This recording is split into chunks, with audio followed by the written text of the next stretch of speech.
r/ProRevenge. Officer gets a taste of his own medicine, and then some. Honestly, I'm not sure if I'm posting this in the correct thread or not. I'm rather new to Reddit, and this happened some time ago now, but after sharing this story with a friend, he told me of this site and begged me to post it. I won't be getting too specific in case there's some unforeseen blowback, but here it is. Some backstory.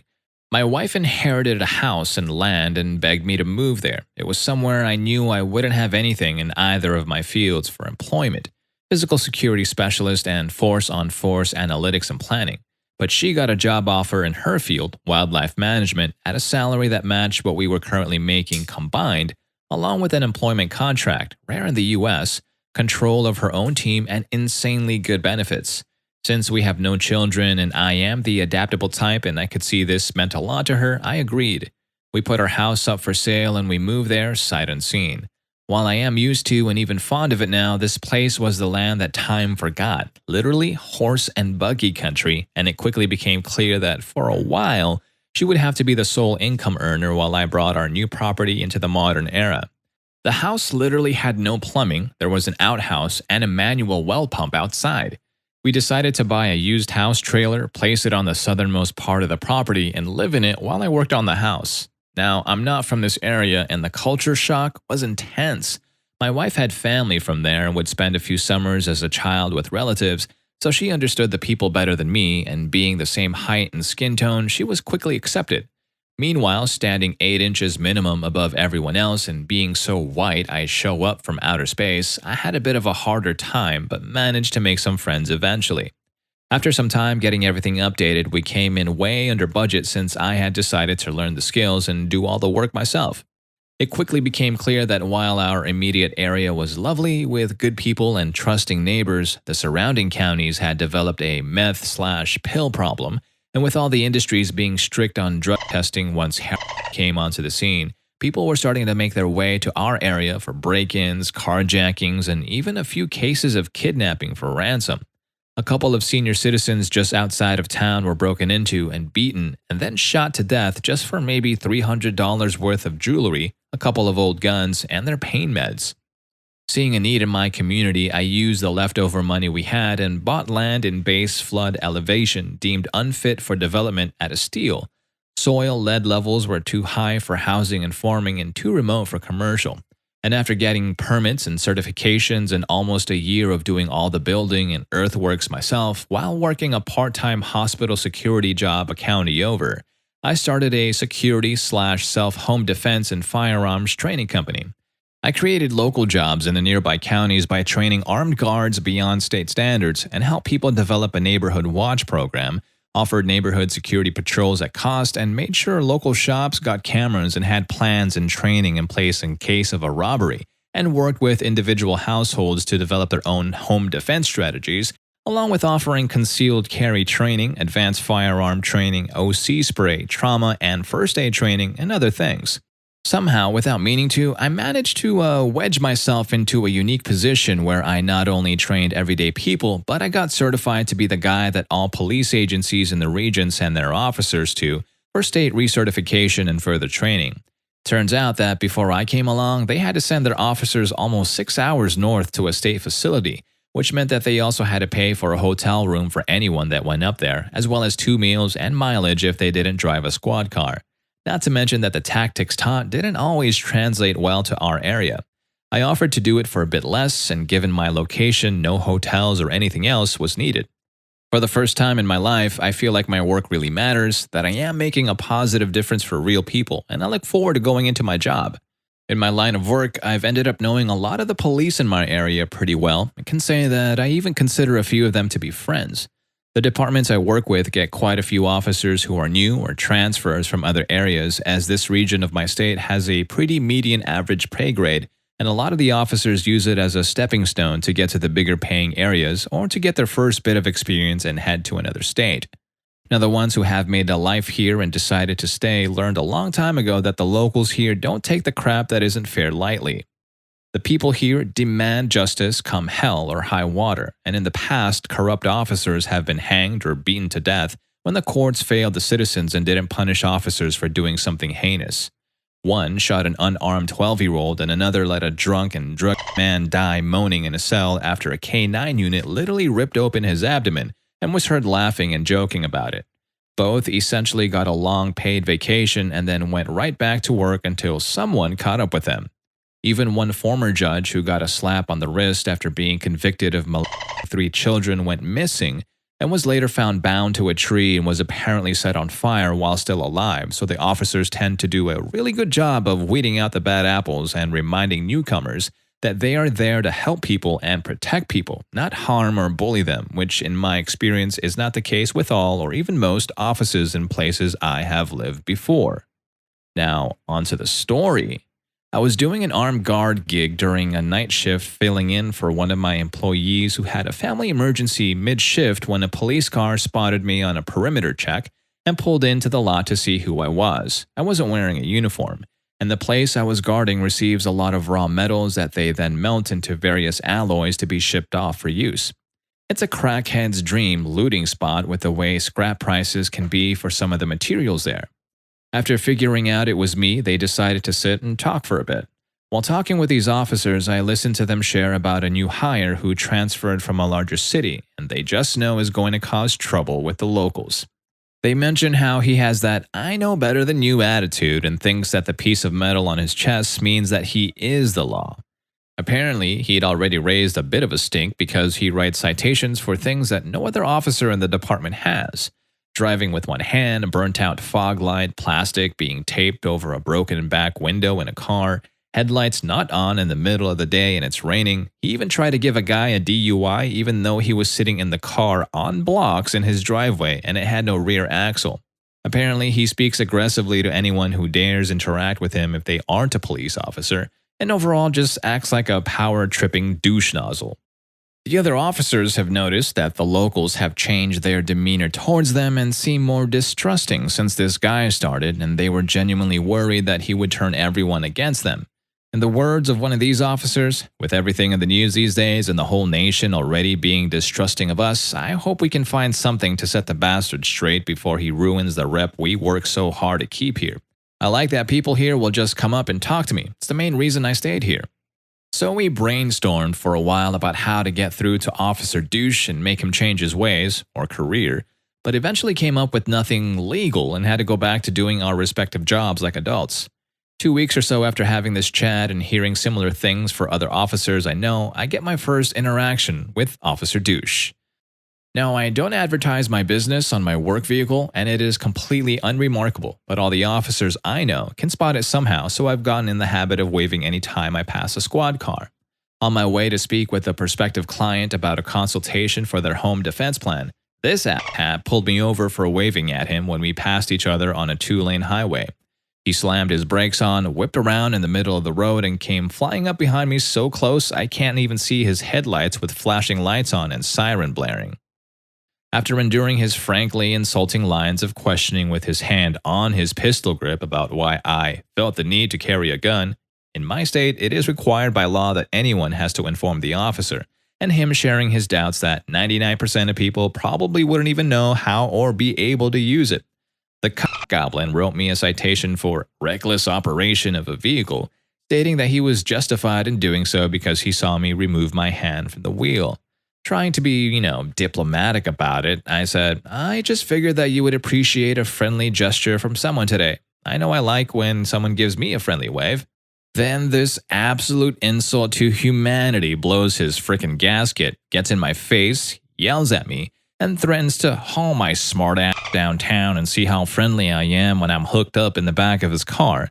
Says that if he felt like it, he could cost me more in impound fees and lost wages than I would make in a month.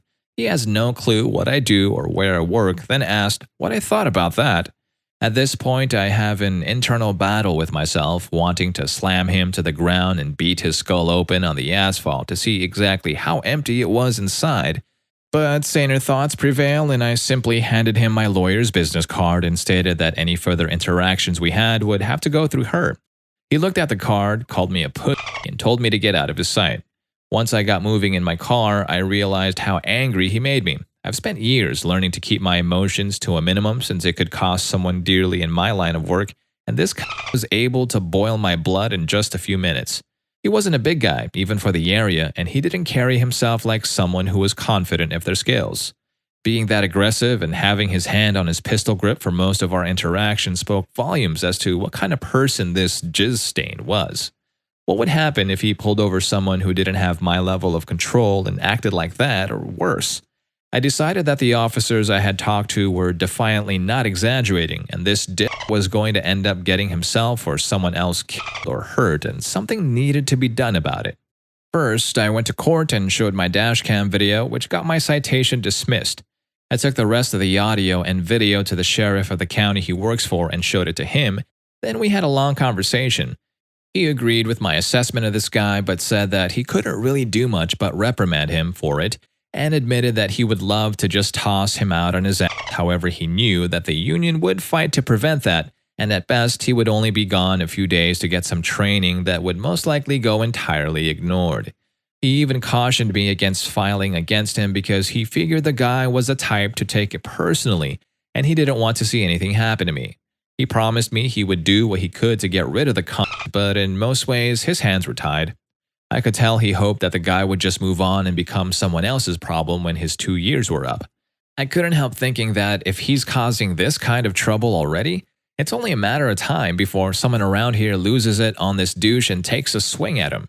Then, even though the cunt deserves to eat his own teeth at least, some poor guy will end up with his life ruined or worse. All because Officer Douche has a badge and likes to wag his dick beater.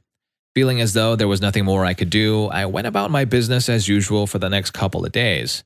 Then, guess who came through my door to schedule with me for their recertification? He didn't know me from Adam and just swaggered about like he owned the place and crapped about this being a waste of his time and a bunch of bureaucratic crap.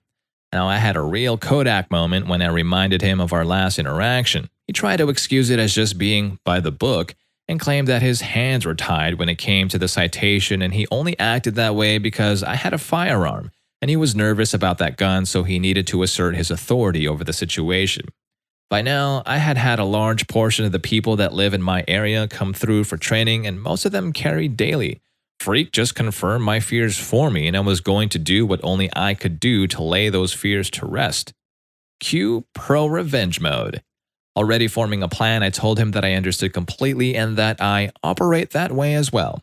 Not even processing how that could affect him, the guy seemed glad to hear that, and we sat down to get his paperwork started. The whole time we are doing this, he's bragging and talking about how good a shot he is, and that he looks forward to the day someone wants to mess around and find out with him. Hearing the way he thinks made me both sick and angry. Yes, I carry a gun for self-defense, but I hope that I never have to use it. I spent years learning other techniques to lessen that chance after having to draw it once and built a career teaching others what I've learned. After getting all the paperwork sorted and scheduling a time and date, he asked if I could use my range to get some practice shots in. I even waived my range fee just to see this crap shoot. After going over the range rules, I ran him out at target at 10 yards and signaled the lane hot. He fired all 17 rounds out of his mag at a rapid pace and only managed to hit 5 on the target, only one of which was center mass. He repeated this 4 more times at varying distances, and his best score ended up being at 5 yards out with only 10 shots on target, of which 4 were center mass. I suggested he slow up his cadence a bit and asked if he wanted my advice. He told me he's forgotten more than I ever knew and to shut my mouth. So I did. Then he proceeded to run it out to 10 yards and shoot one at a time at a slow pace I usually only see from first-timers, and didn't get a single hit center mass.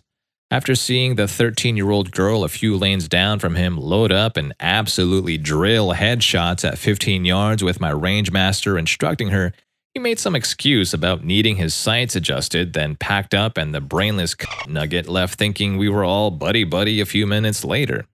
The state certifications are a bit simple, so when I started doing this, I met with local union lawyers, training officers, and some reps for our area, and we came up with a standard that surpasses the minimum state requirements, which they in turn use to negotiate better benefits so everyone wins. The standards we decided on not only test for accuracy, but also introduce a few real-world problems that the officers have to contend with. The first is done in full-duty gear with both hands on the gun at 10 yards.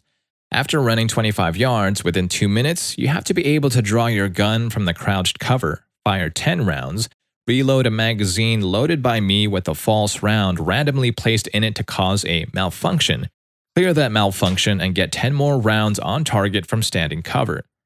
The second is the same drill in reverse, but done with only one hand on the gun and in under 3 minutes. In both of these drills, 15 of the 20 shots must be within the number 8 ring of the target and all rounds must hit the target. And the third is a dot torture drill that must be cleared at 90% within 10 minutes, and you have 3 attempts at it. It doesn't sound too tough if you're an avid shooter, but trust me, under pressure, with your job in the balance, it can be rough. You see, the policy around here is that the county pays for your first test, and if an officer fails to recertify, then they either choose 2 weeks unpaid leave or sit at the office and do paperwork at reduced pay for 2 weeks, then they have to pay out of pocket to try again. Of course, it is encouraged that they come to me for help, but being that I am not a charity, some choose to practice on their own, which is fine. If they fail a second time, the sheriff can cut them loose without any issues from the union, and the officer has to wait 1 year to even be considered for rehire or relocate to a different area that doesn't have these standards, or the sheriff orders them to come to my training, and I work with them until we know they will pass. After that second failure, the officer's job lies entirely in the hands of their boss.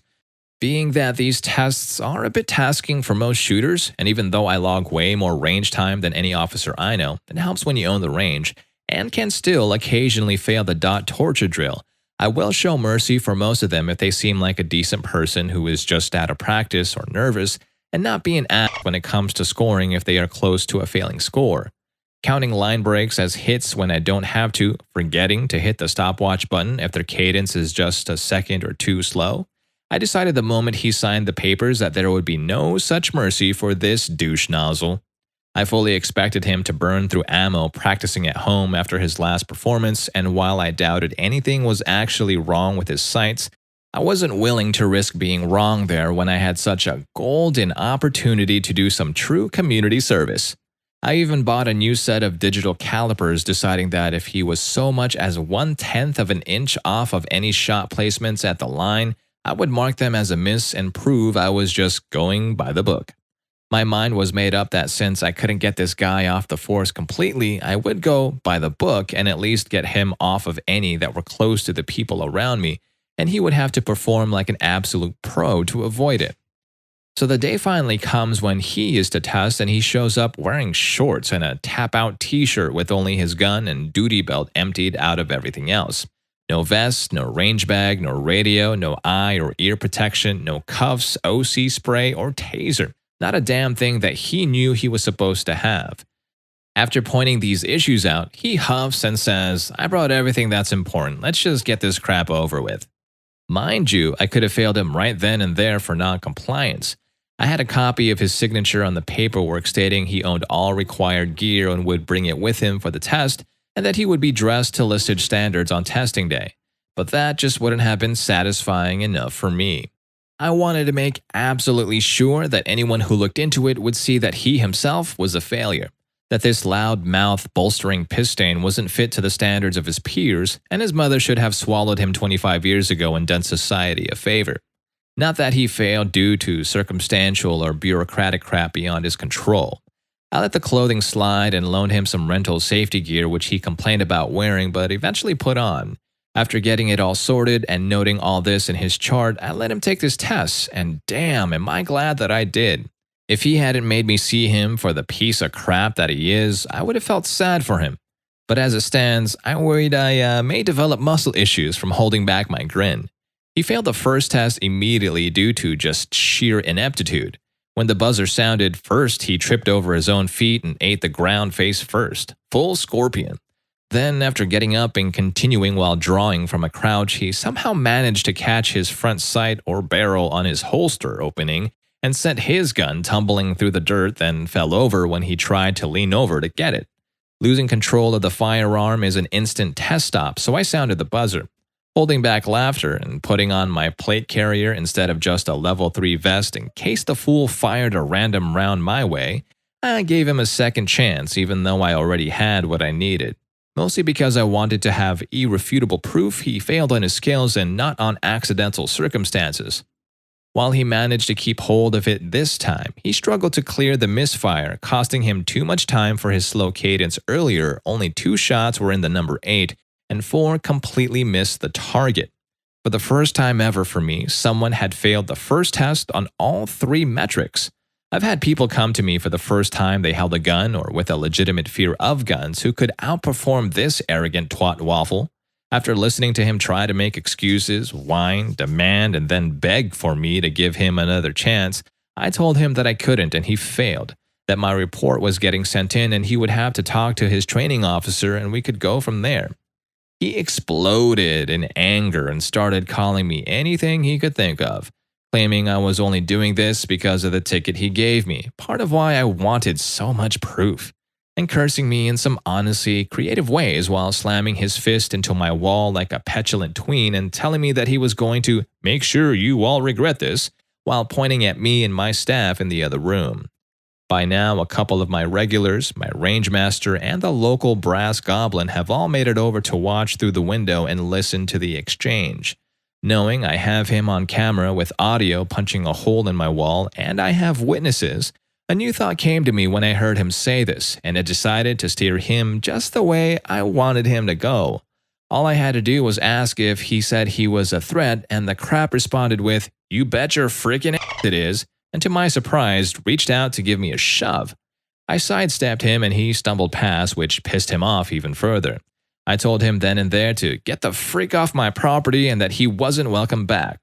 I looked at the sack of crap straight in the eye and informed him that he just sealed his fate since now he would have to beg to be sent to the other facility, and I would make certain my report recommended he never work as an officer again. And should they ignore my advice, I would be raising my prices to better reflect the training they get here. He then decides to spit at me and swing a punch this time, not one to miss an opportunity and easily outweighing him by 50 or 60 pounds. I raised my guard, and the moment his arm made contact with mine, I used his momentum and my muscle to send him over my shoulder and directly into the ground with all I could muster. I channeled my ancestors and the ancient gods of their homeland into that throw, fully intending to leave a Wile E. Coyote-esque crater on my floor. Rolling him to his back and sitting atop him in full mount position, I watched a wannabe bad try to remember how to breathe after meeting the ground that hard and immediately cry like a baby beg for his life when he looked past me to see my range master, a 310-pound, 6'6" tatted-up retired Marine turned bodybuilder, with our less lethal training shotgun. The gun is bright green, kinda unmistakable as less lethal, in one hand, leveled to offer bitch maid's head and his phone in the other, already talking to the boss. Apparently, my range master had been watching everything from his office on the security feed, and when Officer Douche started punching the walls, my boy immediately picked up the phone and called the sheriff, grabbing the shotgun on his way out the door to us. When all was said and done, I got to watch him get hauled off my property by his boss in cuffs and read his rights since, yes, I will be pressing charges. He assaulted me, threatened me and my employees, and damaged my property, and I had all the evidence I needed to prove it. Later, when I asked my range master why he had brought the gun into play, since the guy wasn't really a threat, he reluctantly told me he had brought it for me. Apparently, in all the time we had known each other, he had never seen me actually come unglued like that. He said, "Boss, you are the kindest and quietest man I know. And in my experience, when a man like you gets that angry, even the devil himself would piss his pants to get away." He admitted that his plan was to nail me with a beanbag or two if he needed and try to turn my attention to him. Not going to lie, I wasn't happy to know I made my friend feel that way, but it did feel good in an odd way to have a certified badass feel like he needed that tool to stand against me. I gave the man a raise for his honesty and willingness to protect others, no matter the cost to himself. After all, that's a rare quality nowadays, and it should be rewarded. And to this day, I refuse to spar with him because I never want him to 100% know he could take me without it. Despite all the evidence and testimony against him, Officer Douche ended up getting a pretty good plea deal, but he will never be able to be a police officer or legally own a firearm again, so I consider it a win. His wife filed for divorce for domestic violence while he was awaiting his court date, and thankfully they had no children together, so it was granted without issue, and he has no rights to see her son. He moved away immediately after his hearing, and last I heard, he makes minimum wage working at a gas station somewhere up north.